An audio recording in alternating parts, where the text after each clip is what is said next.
for them. Okay, I'm into it. I'll have to check it out. Definitely. 5, 4, 3, 2, 1. And now for the movie focus of the week. So this week you wanted to talk about Bad Times at the El Royale. It's rated R. It's from 2018. It's a noir thriller type. It runs at 2 hours and 22 minutes, and it's got a 74 on Rotten. Starring Jon Hamm, Chris Hemsworth, Jeff Bridges, Dakota Johnson, Cynthia Erivo, Lewis Pullman, and Kaylee Spaney. Taking place in the late 60s and centering around the El Royale Hotel, which rides the border between California and Nevada. 6 strangers arrive on one fateful night, each of them with their own problems and hidden agenda. Goddard's Spooky. Right. Goddard's script was first completed in 2016, to which he shopped around with specific budget needs that included the proper music tracks. 20th Century Fox eventually took on the project. Production started towards the end of January, running through April 2018. Shooting took place in and around British Columbia or Canada. The cinematographer Seamus McGarvey brought the late 60s look alive by shooting on 35mm and anamorphic lenses. With a budget of $32 million and with a very small box office draw of just $31 million, it's not hard to see that this neo-noir thriller was a huge passion project for all involved, with many of the actors even taking huge pay cuts in order to come aboard the project in general. So, overall, Bad Times is a highly entertaining neo-noir flick that manages to utilize its ensemble cast while being both creative and unpredictable. Its runtime is a bit long, but the ride is definitely worth the effort. I give this one 3.5 two-way mirrors out of 5. Thank you. Nice. I love this new rating system that we're getting going. It's specifically tying it into every single film, movie focus.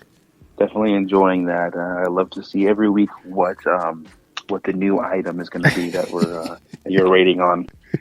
Definitely fun. That definitely adds a little intrigue to the episode.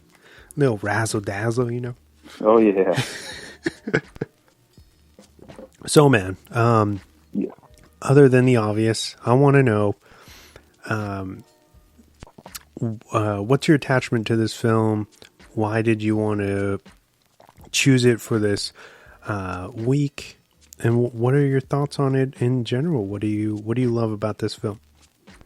Yeah, so I had mentioned to you before that I had actually purchased this on a whim. Just I saw the trailer. It's not like I wasn't buying it blind specifically, but I had seen the trailer and I was like, man, this movie looks so cool.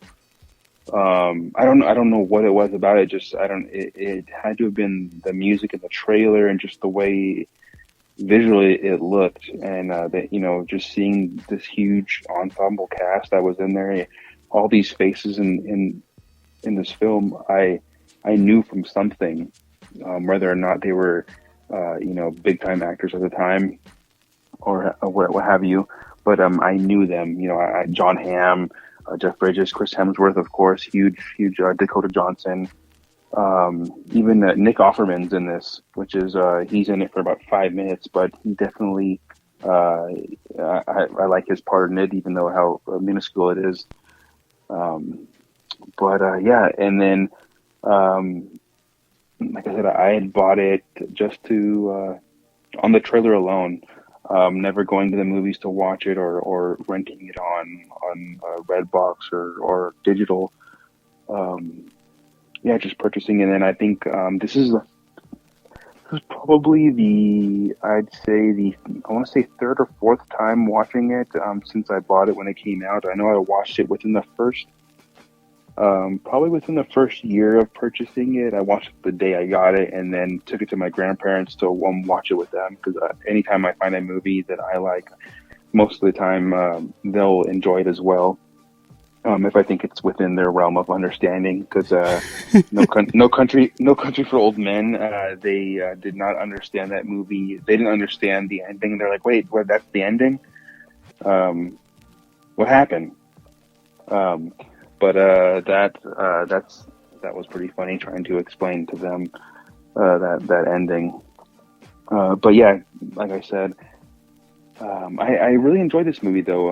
I love the way, just visually how it looks. I thought it was interesting, and the story along with it, and then the character. And for me, it felt like each character had their own mini movie inside this movie.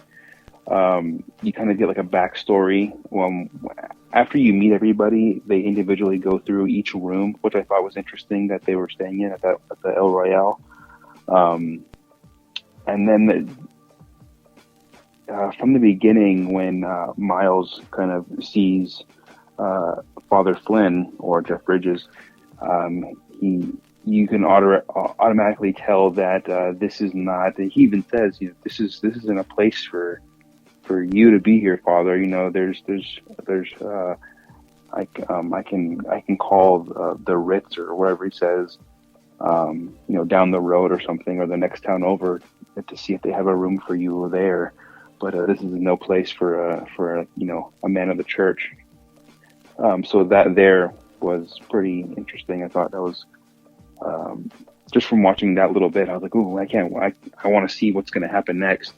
And then yeah, I don't know. I just thought that just the cool little character development that they had, and then Chris Hemsworth was kind of a character that was basically like a Charles Manson type of character. I really liked his accent. I thought it was pretty funny. He was like, "Hey there, how you doing?" Yeah, he really, it works because that was him going completely against his archetype, I guess. Yeah, and he sells the shit out of it. Like if we didn't know him from all the other shit that he does, he's he really like impressed me with him being able to pull something like this off, because he's really going like 100% all out, and it's so hateable. His character, he's just like so sinister, like a like real scummy, and yes. But it's a real shame to me. I understand why they did it story-wise, but he really doesn't come in till like an hour and a half, maybe more. He doesn't. Yeah, because I think he comes in, I think at like the 15 or 20 minute mark left, including credits. So if I'd say with 15 minutes left of movie, but 5 minutes left of credits too. But yeah, he only has about 15 minutes of screen time. But that last 15 minutes is all him, I mean, it's not just him, but he is definitely the the center, fixated on him. Yeah, mm-hmm. The focal point becomes Lee, right? Is his name? Yeah. He's basically he's a cult leader. Well, dude, it's so nuts. I love the framing when they, we'll get into break down more of the characters, but Dakota Johnson's sister ends up, she's involved in whatever cult Lee is in, right?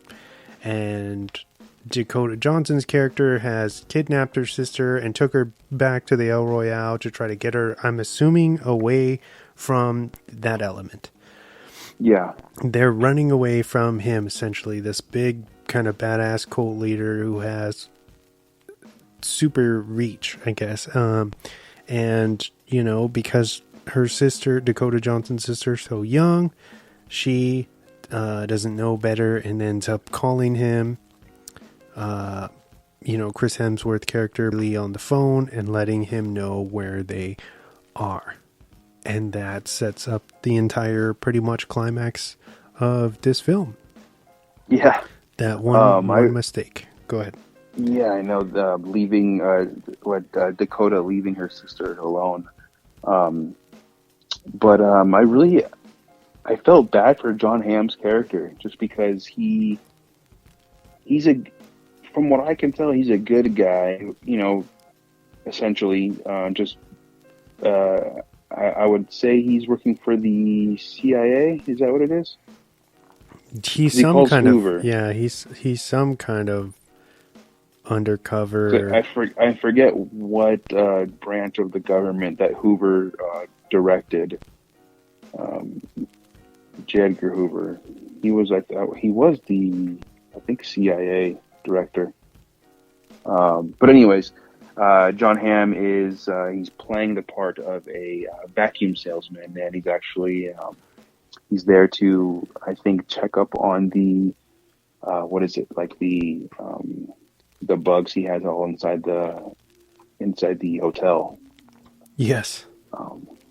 And then he notices that the bugs he planted, there's the same amount from somebody else. I don't think they say who else planted those bugs, but He that's he what he finds calls. like it's definitely over like 10 Yeah, different bugs all around the room, and he's just trashing the room, and you're wondering to yourself, who the fuck you're gonna pay for all these are you gonna put everything back immaculate? that's what I was thinking. Yeah, Like, god damn.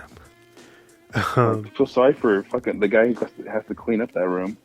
Yeah, but then you later on you figure out that he's not the only one wrecking the room.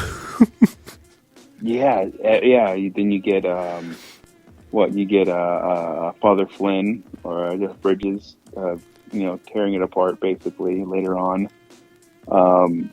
and for whatever reason, I really like the development from beginning to end of Miles. The basically the dorm, the desk, the bellhop. I don't know what he is. He's kind of like the concierge of the hotel, but he kind of runs the whole thing. Yeah, I was gonna say there's nobody else. It's literally him. He does everything. He does supposedly all the housekeeping. Like, he runs every aspect, and he is a closet what looks like a heroin addict, I want to say. Yeah. He we don't find out until later, which I thought was a really cool twist in his character, because the whole time you kind of think he's some unassuming kind of like just a kind of what are you like not a nerdy guy, but like trying to think of a descriptive word to call him, but kind of just a normal kind of just a guy, just polite kind of to himself.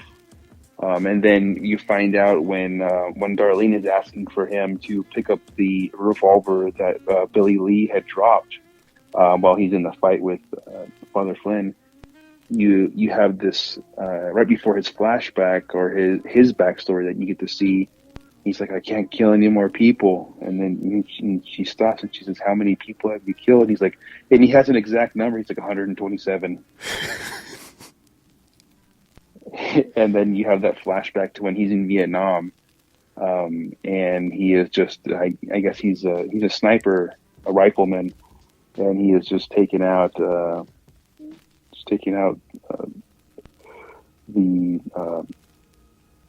the enemy on the other side, and I think that's what leads to his heroin use. I'm assuming from the just dealing with the PTSD and everything like that.